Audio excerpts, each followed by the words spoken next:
I want you to tell me the truth. Be honest here. How many times have you reached for your phone to see if he texted or to see if he called? How many times? Like 1 time, 5 times, 27 times in the past hour? Every time you check the phone and you're hoping that there's going to be something on your phone, it's kind of like a little Christmas present, like, oh my God, he said hi. But then you check your phone and there's nothing there. And what happens is that there's this feeling of abandonment, maybe rejection. Everything's not going to feel safe until you can just get this notification from him that says like, hey, or hi, or some kind of reply. So if you're wanting to know how to get out of this cycle, if you're wanting to know how to get out of this pattern, if you're wanting to know how I got out of this pattern, because this is something that I'm so familiar with, then keep watching this video.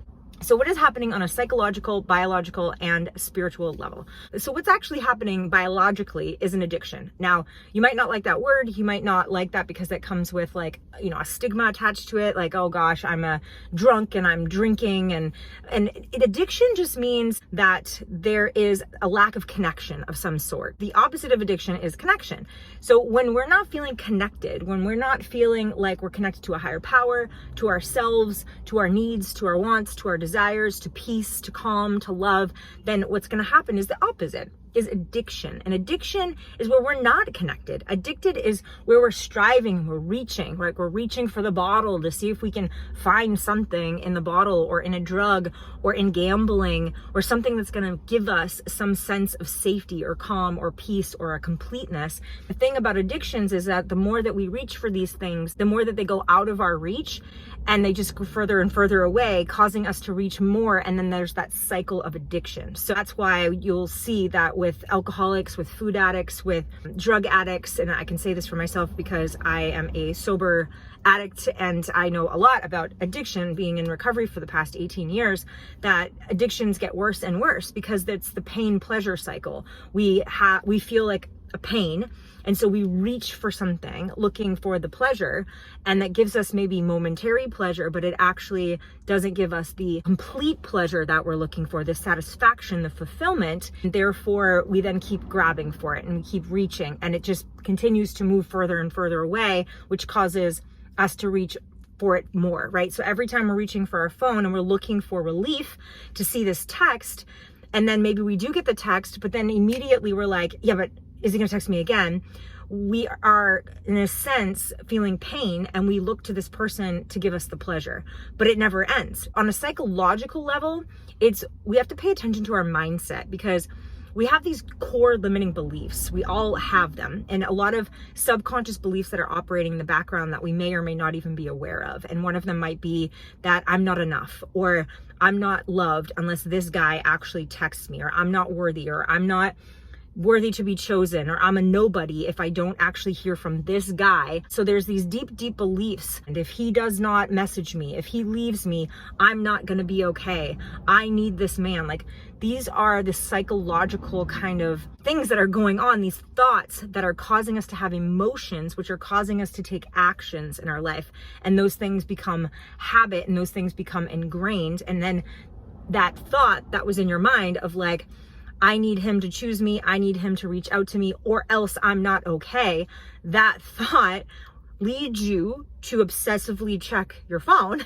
And then when you find out that he didn't text you, it reinforces that original thought. It goes like, oh, see, I'm not worthy, I'm this. And then the whole cycle just starts over and over. So the first thing we have to do is we have to get to the root. The very first thing that started this thing in the first place was the thought. So if we bring awareness into this and we isolate that originating thought, then we can take that thought and we can dismantle that thought and we can replace that thought with a positive thought. So then we can dissolve our limiting beliefs, and then we don't end up being in this pattern and in this cycle. And in fact, we now have these positive beliefs that are having us take completely different actions, which are just sitting tight and relaxing and enjoying our life and just going to the beach with our girlfriends and like, oh, he texted me. So then on a spiritual level, what's been my experience, and I am sweating my ass off in this car right now, by the way, like dripping, but I really want to get this out. So I'm willing to drip and I'm willing to sweat for you because I love you. Every time we are reaching for a drug, for alcohol, for something outside of ourselves, you know, alcohol is called a spirit for a reason. we're reaching for God in a sense. We have a God-shaped hole. And every time we're reaching outside ourselves for something, thinking that out there I'm going to feel better. But what we're really doing is we're reaching for something that we, in a sense, our soul like wants to feel like a completion. It wants to feel peace. It wants to feel calm, but we're looking in the wrong place. The only place that I have ever felt a complete sense of completion, satisfaction, soul satiation, peace, and joy is when I spend time in the presence of God, when I cultivate this personal relationship with my God and I reach for God, like I worship or I journal or I thank God or I praise God or I just spend time with God or I just stare at the ocean and I'm just like, God, you're so amazing. Those are the times that I feel this sense of like completion, not when I'm obsessively checking my phone. So on a spiritual level, it's calling for you to develop a personal relationship with your higher power. And you might say, well, I have that, but I'm still checking my phone. Well, that's because we're human.